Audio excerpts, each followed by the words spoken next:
Welcome to our Sister Wives recap, season 8, episode 5, Anthropologists Move In. This is one of those pivotal episodes that people refer to all the time. So the disappointing fact, I'm going to give away a little spoiler alert. Is that they didn't pick up that Christine's not married to Cody anymore, and neither is Mary. But they missed it. Is that at the end of the anthropology visit, they kind of like pull their punches, but not at the beginning of their visit. At the beginning of their visit, they're pretty upfront about what's happening. At the end, and I'm guessing part of it had to do with the fact that either they edited out a lot of criticism or they just were sort of pressured to say something nicer or something like that. So for 4 days, the anthropologists are going to be there. They want to know who's the love wife, who's the sex wife, who the mother wife is. And I think they used to have that, and then they all got replaced by Robin. And then they got Robin, yeah.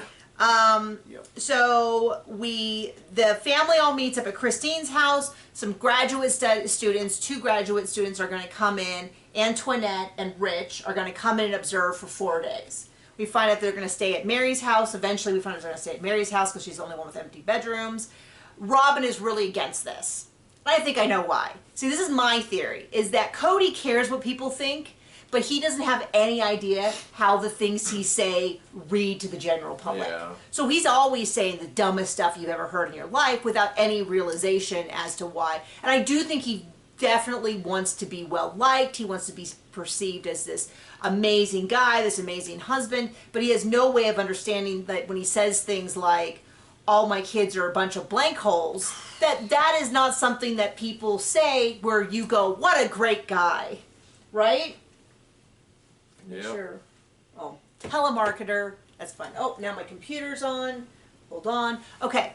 So, but compared to Cody, Robin also cares what people think, but I think she's very aware of how things appear, and so she's I was sneaky. surprised they let him film in her house so much. Oh wait, no, not at all. I don't know that we saw one scene when they went over to meet her, but we only filmed in the entryway. But my point is, I think that's why Robin avoided talking to the counselor. She was sick. She later on pretended she didn't take the personality test. She's hiding closet Cody. And that's why she didn't want the anthropologist there. That's why she made a request. We heard that the producers that she requested, they don't show as much of her. We know very little about the dynamics of her kids. We know very little about almost anything. And even less and less each year. So she really doesn't want them there. We see Mindy, and I guess Mindy's child. John, for some reason, seemed blind when we watched that, but apparently Mindy's child was there. It looked like Mindy, but small. And so I'm guessing there was that's a head in front of it. It could have been anybody. So they're really interested. So the anthropology professor, who we don't see again in the episode, makes kind of this like weird comment to her. As they're all discussing, the 3 of them are discussing sort of what to expect from this experience. He makes kind of an offhand comment about how every time I take anthropology students up to Colorado City, they always get propositioned. And I'm like, okay, you know that I'm not crazy about the Brown family polygamy situation, but I think they're very different than the families in Colorado City. And I think it's kind of a little silly to be like, they're going to proposition you to join the family. When we have, I think very low of Cody, but I still don't think that he's out there trolling for another wife. You know what I mean? Like, and I kind of feel like it's sort of, he could not have really meant that, because if you watch the show at this point, it was really super clear what the clear problem was, which is he didn't want anymore to have even his first 3 wives, yeah, right. Let alone a new wife. He was already struggling to even pretend any longer. You know, his whole like, I can act, the act is easy. And Mary was like, the act is clear. Like, it's not good. You're not good at it. It's clear to everyone. He's just completely unaware how people perceive him. So, yeah, and that was kind of like, my point was like, they're not the same as the Colorado City polygamists, and I think it's silly to act like they are. They're very different. But the fact where they do share overlap is where you see the problems in the family. Okay, so they all sit down, and it's interesting to me that Christine takes the lead in sort of being like, hi, welcome, these are some of our concerns, here it is. You know, I think that's how she's done a lot. People have pointed out that Christine was a youth leader in their AUB and was often a spokesperson. She was young, pretty, well-spoken. She wasn't this cowering female, so she was a good, like, we're not like other polygamous groups. Here's a young, confident woman speaking for the group. Clearly she's not being suppressed in any way. So it's really interesting to me. They get a lot of poor. I don't know what that means. So anyway, the morning comes, they all show up. Cody goes and introduces them around. They meet Christine, they meet Robin very briefly. They meet everyone. They say, hey, here's Mary, this is where you're going to stay, all of that. Everyone's a little nervous, but Robin is nervous to a degree that you would think that she's smuggling drugs through her house. Like, she's just so nervous versus everyone else. Rich comments that right off the bat, there's a lot of kids who are needing a lot of attention that are not getting it. Right off the bat, they say that. They say, let me just... Fair. Pretty fair. I'm trying to find out. Okay, right off the bat, they say Cody is a showboat. He is loud and... I think I wrote the word gay, but I know that is not what they said. Lady and guy? Lady and gay? Anyway, they said that he loves that he has long hair, that he's hip and cool, that he has nice clothes, he wants to be the center of attention. And I'm like, maybe they're not idiots, because they're right off the bat. They're just like, he is clearly just likes to flounce around and look at me, be the center of attention and all of that. Robin's making excuses. Her dad's in the hospital. She's really nervous. This is a bad time to be doing this, all of that. Like, she is really, you know what I mean? It's kind of like the situation, you always hear the story about how someone gets a 22andMe and all of a sudden their mom starts acting real weird. 23andMe. What did I say? 23? 22. 22andMe. It's the budget brand. Yeah, like you hear all these stories on Reddit where someone's like, for Christmas, my wife got me a 23andMe test to get the whole family 23andMe friends, and my mom's really nervous and she's telling me not to do it and all of this. That's kind of how Robin's behaving. She's just really over the top. And I think it's because she knows these people having more access to them, they're going to notice that Cody is always... never there. Is never at the other people's houses. Ever. Yep. So Cody right off the bat is like, so tell me, is polygamy the norm? And the guy kind of says yes, kind of not. I mean, I've definitely heard many people discuss that monogamy in all of human history. In all of human history, that monogamy, the way that we know it now, specifically in the U.S., in the 2010s, because when this was filmed, is not the norm. But Cody seemed to take it to mean that polygamy was the norm. But I don't think that that's what he was saying. I think he was saying the idea of like a structured, we've made a lifelong commitment, it stays forever. Because their system is also like that, where they're supposed to come. Well, I mean, it clearly didn't work out that way. Their system is clearly not like that. And then Cody, just the way Cody talks in general, I was like, is somebody holding a gun to his head off screen? Because he really acts like he doesn't want them there. He's so offended that they're there looking at him, judging him. I'm guessing this is after they said some stuff to him. Maybe he already saw the footage where they told him that he was a show-off. So Rich is like... So Rich kind of gives Antoinette, the other anthropologist, a hard time because she shows up for breakfast and she's like, oh, can I help? And Christine's like, yeah, I'll send you to the kitchen, butter, this, that. And Rich is a little bit like, well, I think I should observe, blah, blah, blah, blah, blah.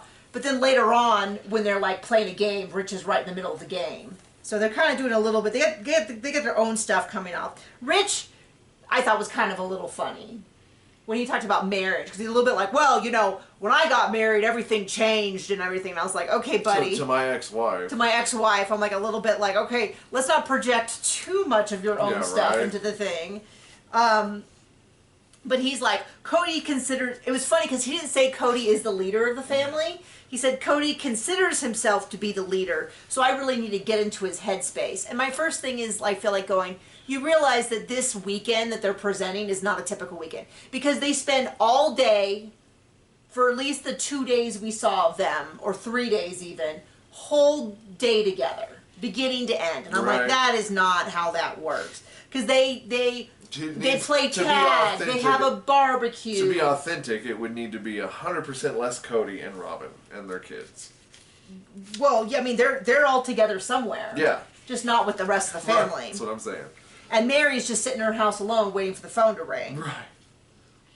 So, Rich goes and plays sunglasses with them. He plays tag with them, and his sunglasses break. They decide at dinner to do this prank, which was a bajillion times less funny to me watching than they found it. So they were like, we're going to do this thing where we offer him food. So each wife comes up, and as he's talking, he's like, here, honey, and gives him a bite of food. I didn't think it, I don't know. And they thought it was so funny. Robin and Mary almost peed themselves. They had to leave the room. They were laughing so hard. I found the whole thing cringe because I did not find it particularly funny. So they all did it, and the kids did it, then they went outside and had s'mores, and they smeared all these s'mores in his face. The whole thing, to me, was really difficult to watch. I mean, it was difficult for me to watch because I felt so cringy. I also don't watch stuff like Seinfeld, and I used to cringe my way through the first time watching The Office. So, yes, I know I'm being extra sensitive. It's not that big of a deal. But I did not find it that funny. And then they tell the anthropologists it's a joke. Neither of the anthropologists said it was very funny, but they did say it was interesting to watch the wives be playful together, which felt like we have to say something that isn't like, you guys are so boring. This was not very funny. So that night, the adults go to talk, and they discuss, what I felt the discussion was a discussion of what marriage means to them. And then that's when the Rich was like, well, I don't think you need to have a commitment. I guess it came out that neither Rich nor Antoinette are married, but they are in long-term relationships cohabitating. And Robin makes this, she doesn't make a big deal then, but she makes a big deal in the interview about how she doesn't think it's appropriate. She doesn't want her kids to even hear that this option exists. They're too young to hear it. That they shouldn't even know it's an option. They're too young. My impression from what Antoinette said is that we're not talking about like Solomon herd. That she means like her older kids. And what is interesting to me is how much this family culture has shifted with Robin, because initially, let me just tell you what the parents originally said, which is like, people don't have to agree with polygamy, but all I want to do is be able to live my lifestyle openly.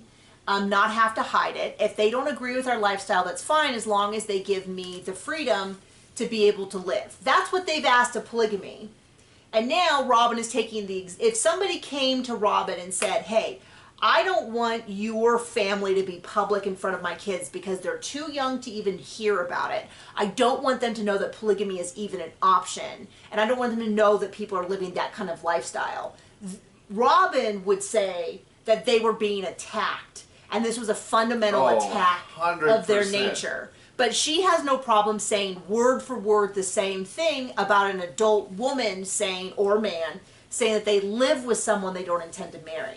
And so for me, it's like that is when it really shows how different Robin was from the original wives, because that was something a lot of people respected about the original family, was that they said things like, hey, you don't have to, we don't think you're wrong for not doing polygamy. We're not asking you to become polygamous. We're just saying that we should have the right to live our lifestyle openly, and that I should be able to call Cody my husband because I love him. But then she's not pitching a fit, like she's not screeching and yelling, but she's making a big deal about how she doesn't even want this. And Antoinette and Rich caught this, and I'm guessing something happened off camera where she got her kids and told them to go home or get out of the room or something, because they said she was a very overprotective mom. And it's really interesting to me because the next scene, they do church at home, which I don't believe they do every week. Because there's been a couple of times where you're like, this is clearly being filmed on a weekend. Right. And I think they did it performatively because the anthropologists were there. They do it at Mary's house, of course. Many of the older kids aren't present. most notably would be Maddie, who happens to be visiting that weekend but is not attending. And so we get a whole subplot about Maddie, which is at some point Maddie texted the adults and said, I'm going to join the LDS church. So we find out she's not attending the AUB church service. She's just sitting out. After they're done, Cody's like, hey, just the adults go upstairs, including the anthropologists and an entire film crew, to talk with her about it. Maddie right off the bat goes, you think I'm doing this because of a boy? And Cody's like, no, I don't. Well, a bunch of them say no, but then she's like, oh no, I know that you said that. So she totally outed her dad for a conversation he'd had with her at some point prior. Once again, Christine starts the conversation.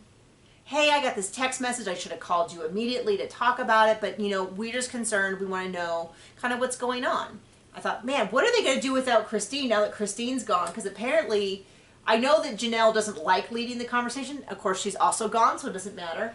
But it's going to be interesting to see how Cody and Robin navigate, because it seems like Christine probably handled a lot of these public speaking related events. And, but, so what happens is Maddie kind of explains she was really depressed over the summer. You know, she told a friend invited her to church. She went to church. And she felt like something that had been missing in her life was present. Janelle goes, awesome, amazing. She explains, as soon as I heard that, I knew she was doing it for the right reasons. She was in the right place. I support her. That was Janelle's concern. And then the second concern was, I just want to make sure that this is not going to become a thing where you can't associate with the family. And Maddie says, you know, they've asked me not to attend the church, so I'm not attending the church, but I will associate with my family. We know from having watched the show. It doesn't matter anyway, because they're not going to let her in. Unless she, like, cut off the family, shunned them. They probably would have loved that. Love her to have her join the church if she was willing to shun them, but she doesn't. So we know, spoiler alert, that she does not end up joining. But it's so interesting because they, in that time, reiterate, you know, hey, we believe that our kids can make the choices that are right for them. We just don't want them to turn around and start judging us. And I thought, isn't that funny that they kind of wedged Robin's super judgy right in the middle of this whole thing? So then McKelty, Hunter, and Logan all say, they're all like, we're really super happy for Maddie if this is what she wants. Logan's a little bit more neutral. Maybe he's like, I don't necessarily know. You know, he ended up never joining the AUB, so I don't think it's that kind of thing. Maybe he's just worried about the Mormon church. I don't really know. But they're all really super supportive. The anthropologists describe the Browns as being a very progressive family. I wonder what they would say in regards to how Robin handles it. So then there's this thing. It's a big thing, and it's a little confusing to me that it's a big thing, because they go to the movies. No. As they're leaving, Gabe and Garrison get into a fight, and they talk about it as being the worst thing that Garrison has ever done, which only confuses me because 2 other times we've seen them come to blows, and they've told us the boys are constantly wrestling and hitting each other. But we saw them get into a fight where I don't remember who got hit. I don't remember if Gabe hit Garrison or Garrison hit Gabe, but they had a bloody nose. Remember, was it Big Bear? Where was it? Some of them remember. Where they had a fight. So I'm confused why this fight was so much more severe when no one actually made contact. I think it's partially because the anthropologists were there. But I'm confused because they say it's the worst thing that ever happened. Worst thing that Garrison has ever done. But then I'm like, but I've seen them get into fights before, at least twice. Once was over the video games. Once was outside the car where they punched each other and when they were getting the Christmas tree, when they went and cut the Christmas tree. And my impression was that this was pretty standard. The boys seemed to, when they presented it, they seemed to be like, yeah, we get into fights and we wrestle and scrap and then we're fine afterwards. So it didn't sound to me like this was such an unusual event to where in their household, does that make sense?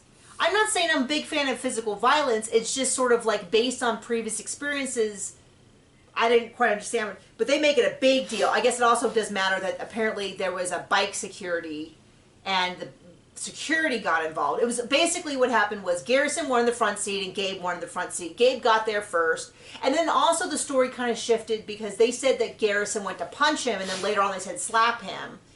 and then they said that Gabe got there first, so he got it, but then I heard Janelle say Garrison had it the whole way over so Gabe can have it on the way back. It was this whole big thing. Dayton and Peyton were there. I guess they're going to come over and explain their point of view, but now the takeaway is it was so bad that Garrison might not be allowed to go to Hawaii with his ROTC crew. Big deal. But I was a little just confused through the whole thing because they made it sound like they have never come to blows, when the boys and previous film experience made it sound like this was a pretty common occurrence. Right. So I don't know what I'm missing. We don't have two sons who wrestle. You didn't have a brother. I don't have brothers. So no one in my family came to blows. No one in you and your sister wrestled. I mean, little kids stuff. Didn't she used to bite you? When she was a little kid, yeah. She used to bite you, but they were like really little. You weren't like teenagers. No. And my only experience with my brother was he spun me on the back like the break dancer, but he didn't know that you don't do that on carpeting, so I got a big rug burn on my back. I remember it really hurt, but I don't think it I think it just hurt. I don't think it like I didn't have to go to the hospital. I didn't have scabs or anything like that. It probably just hurt in the moment for like a minute, and I probably bawled my head off, and then he got in trouble for it. But that's the extent of that kind of stuff in my family, because I was so much younger than everyone else. They might have tussled, but I certainly didn't know about it. So it was kind of a weird ending. And then through the whole thing, it really felt like Cody was performing for the Anthropologists and the cameras about I'm judge and jury here. I'm in charge. And I turned to John and I'm like, he is never there for this. He's doing this for the camera. Well, then they even said Cody doesn't normally deal with discipline issues in general. It's normally the mom. Because if Cody got involved, all he would ever, he even said something like, because I never see them. He even said something like, because I never see them, it would mean that they only saw me when I was punishing them. So they fully admit that he doesn't normally do punishment, which is such a wussy thing. I mean, it's just like, this guy who's so big on being manly is like the least manliest dude I know. Well, if you got to talk about it, that's probably all you got. Right? So anyway, kind of a weird episode. I am loving the anthropology, nailing all this stuff. I know that at the end they pull all their punches, so I'm not looking forward to that. But, like I've said before, if I was TLC and I was looking to milk this cow dry, I would order that they find these anthropologists and do a follow-up episode about what they didn't. And everyone's like, well, the people who do it, I think it's called Puddle Monkey or whoever does the production, give them an ultimatum. Be like, either do it or we're going to have someone else. We're going to do exposing sister wives. And it's going to be all the stuff you don't want to cover. And you won't get paid for it or whatever. But they probably. That would be fun. That would be funny. So anyway, thank you so much for joining us. Bye.